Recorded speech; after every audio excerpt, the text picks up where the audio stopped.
She's got some nice long hair, and you know that she's a bad chick. All the boys stare, can't help it, it's a habit. Clothes that she wears, short skirt and a jacket. I just wanna get her all alone on a mattress. I just wanna have it, I just gotta have it. Rumors all around say her body is fantastic. All natural, not a piece of fur is plastic.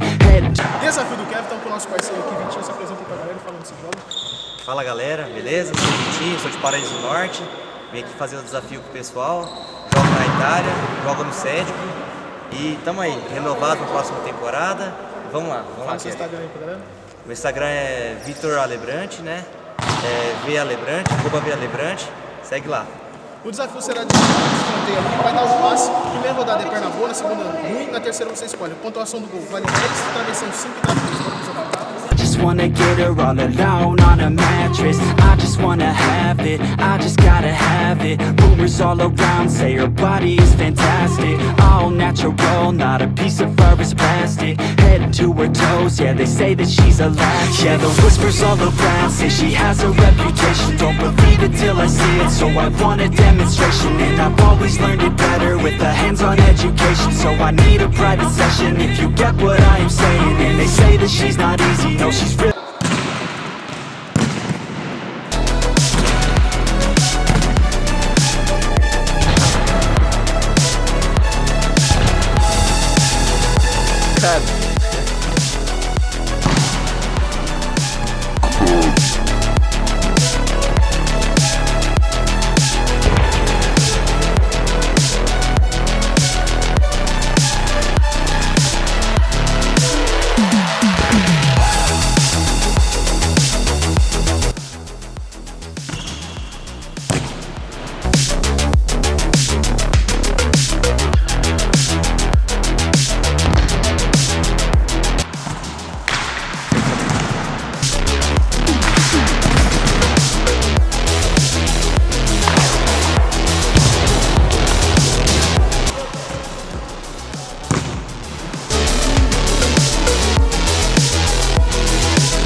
Tô achando que...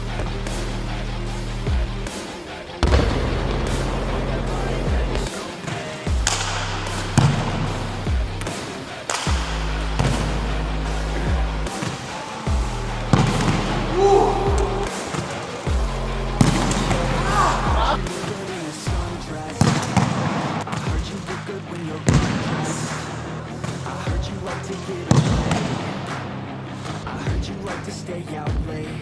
I heard you had a couple boyfriends. They didn't treat you right.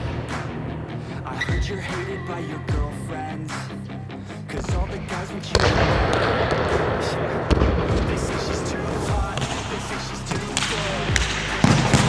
Nobody really knows. They say she looks young, but say she acts old. Everything I know, she gets out of control. Deitar da hora.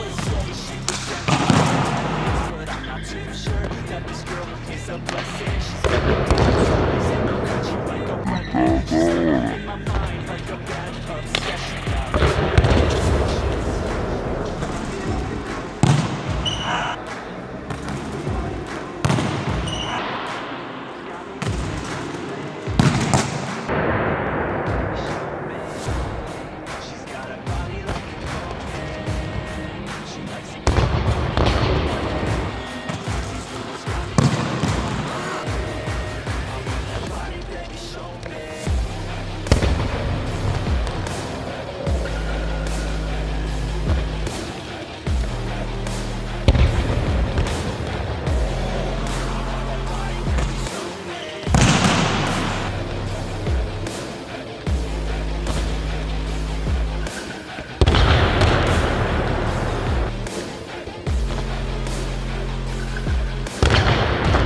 Ó a flexão dele. Não, olha a flexão dele, pois tá certo. Ixi, mano. Educação física, hein? Tá erradinho, não tá não? Tá errado. Claro que tá. Bota o peito no chão, hein, Ah, cara. olha. Ó, 3, 4. Só 4, fi. Valeu, galera. Deixa um like, se inscreve no canal, seguir. Vai no Instagram, fale pra galera de novo. Vea Alebrante, @Vea Alebrante, Vitor Alebrante.